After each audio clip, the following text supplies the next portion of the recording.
What is going on, guys? Welcome to 24/7 Football and welcome to 2019 as well. I hope you all had a great night on the old 31st of December. Didn't drink too much, and yeah, welcome back to 24/7 Football. I hope you enjoyed our top 10 countdown as well towards the end of 2018. There was some great choices in there. It was hard to whittle it down to just 10, but I feel like we did a good job, and I feel like it was the right decision. So welcome to a new show, as it is January, the most important time of the year now for football clubs, as the January transfer window is open. This is going to be a transfer talk type show. I hope to do a few of these a week, hopefully, and we'll just go through all the rumours and all the confirmed deals as well.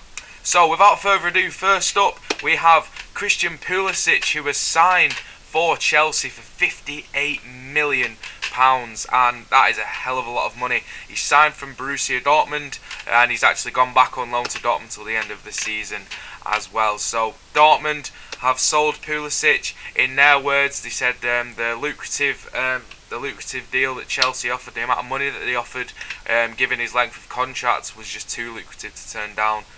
That basically means they've robbed them blind. Chelsea have put in a stupid amount of money. They've signed Pulisic for 58 million. I'm not completely convinced that he is going to be a world beater. He's played 11 games for Dortmund this season in the Bundesliga. He's scored 2 goals and got 1 assist. So for me, it doesn't seem like a great signing for Chelsea. It seems more like a business motivated decision.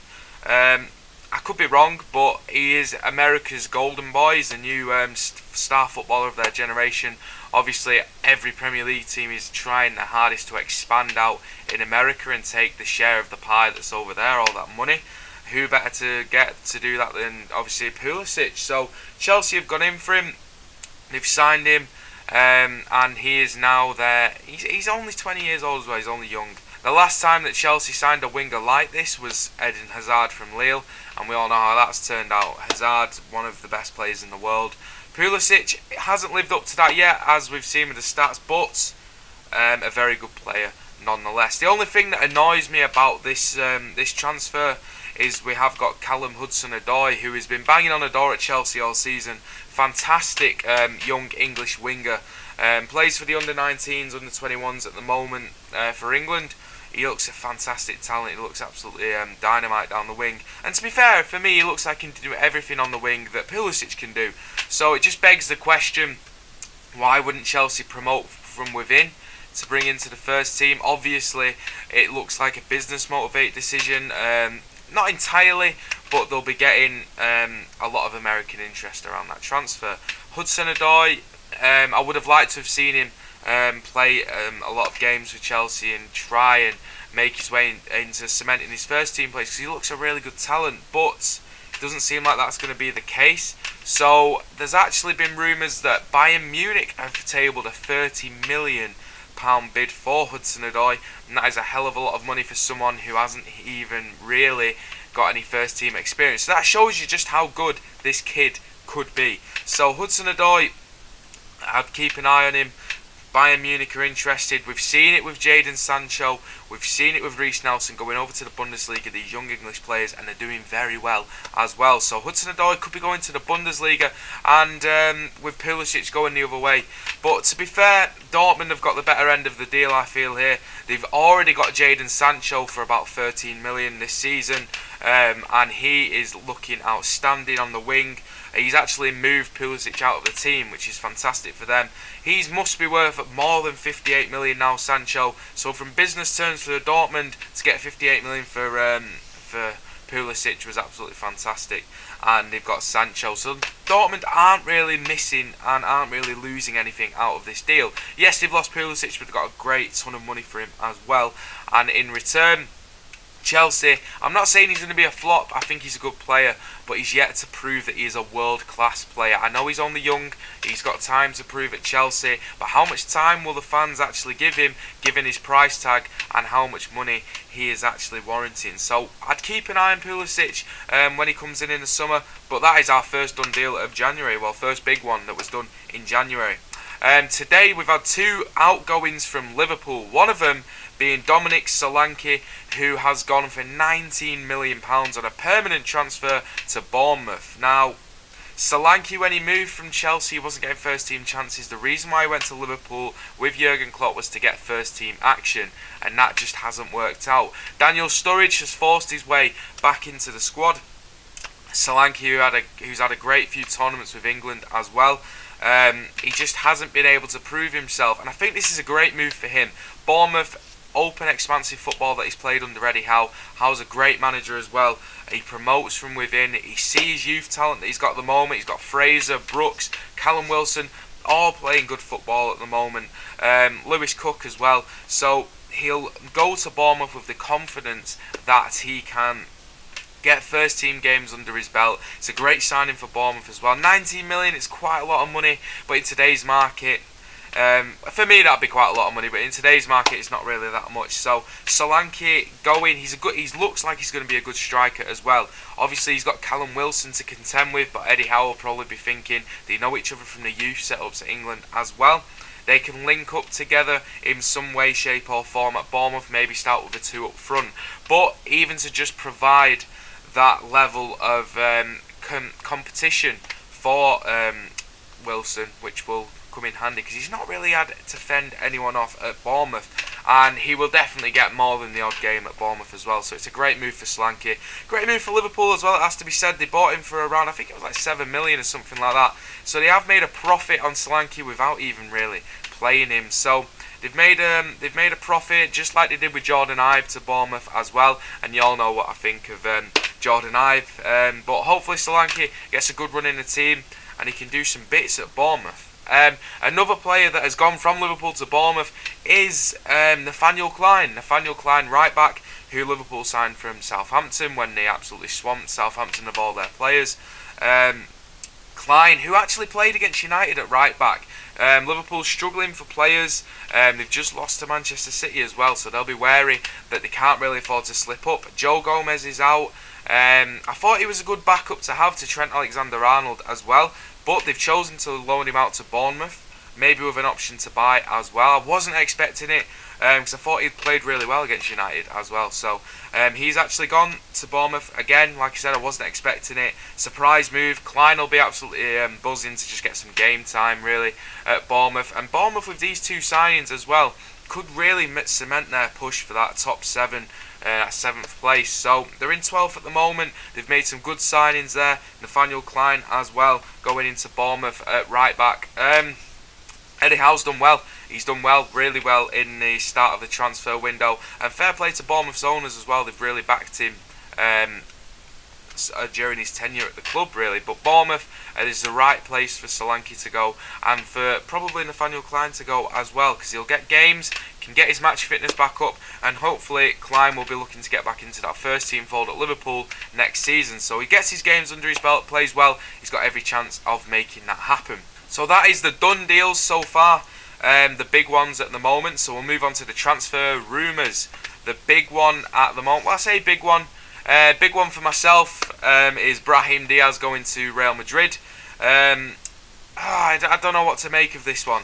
Man City set to make 15.5 million off Brahim Diaz, who they signed from Malaga when he was 14, so they're obviously making a profit.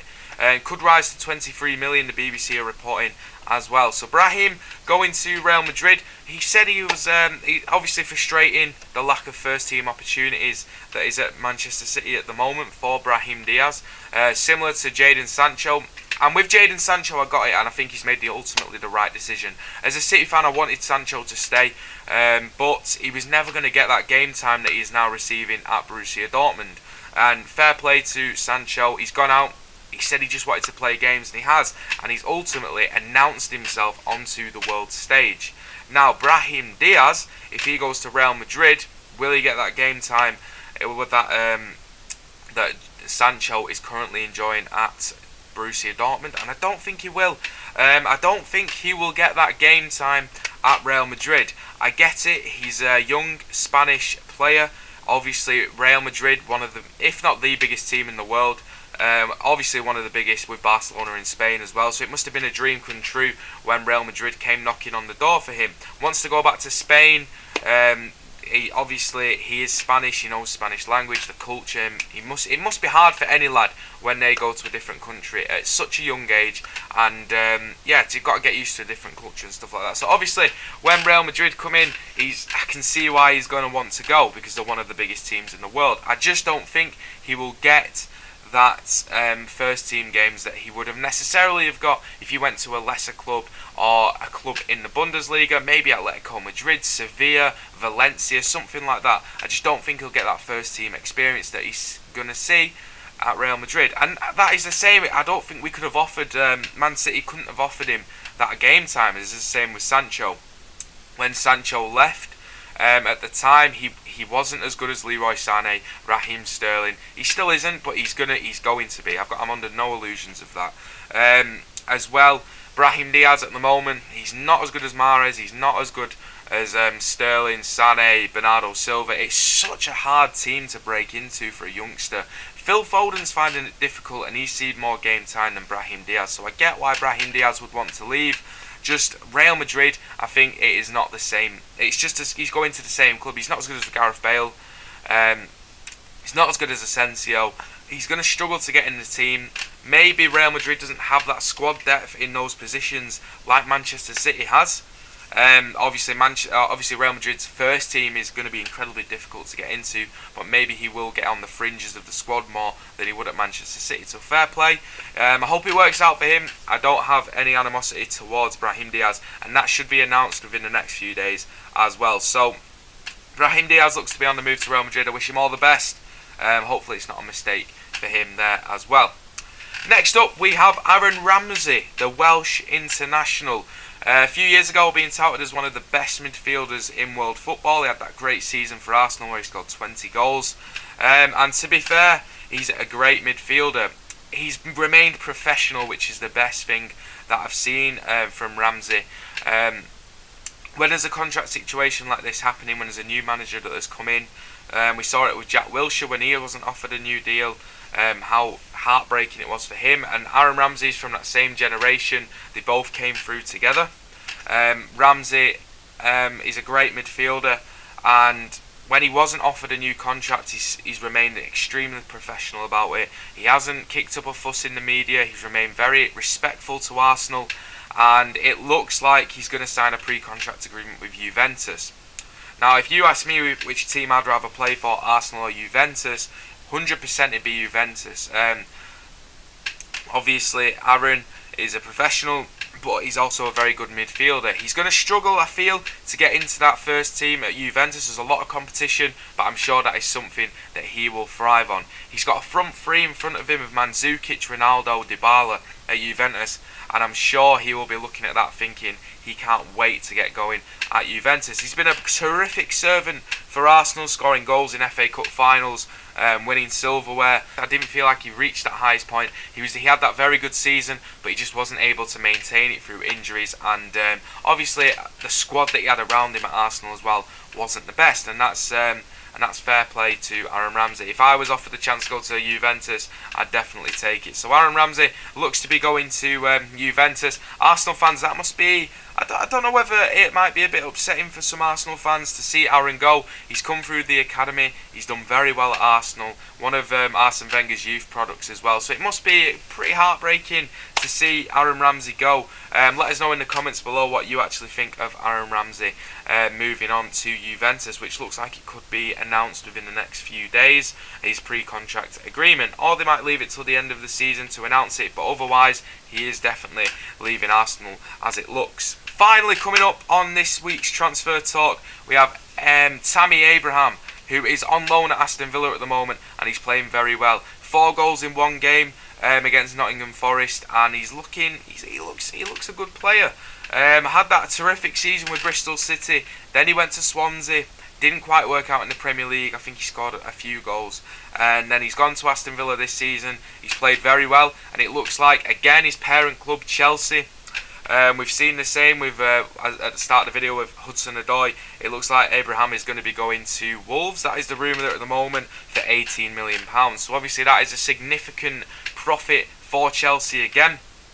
with these youth players that come out on loan. I don't actually think that Chelsea have got any intentions of actually playing these players in their first team. They loan out, I think they had on loan over 30 players last season. They want to get the values up as they can get them as high as they can, and as soon as it's that time, they'll send them. They'll make a profit on that player. So it's a good business model. We haven't really seen many players come through the ranks at Chelsea in recent years, but they are making profits as well. So Abraham looks set to be going to Wolves. Good move for Wolves. They need a backup striker. Sometimes they've struggled to convert the chances that they are creating, because they create a lot of chances, and they're struggling to put them away against the lesser teams. Against the top six, they've played very well. Outside of the top six, they've struggled, and we saw that losing 2-0 at home to Crystal Palace was hits the nail on the head, that they are struggling against these teams. So have a big presence like Abraham. He's a really tall striker. He's physical, but he's also fast and good with his feet as well. So it'll be a good move for Wolves. Terrific move for Abraham as well. Game time, Premier League. He's at that quality, and he's only going to get better as well. He's at a young age where he can adapt his game to Wolves.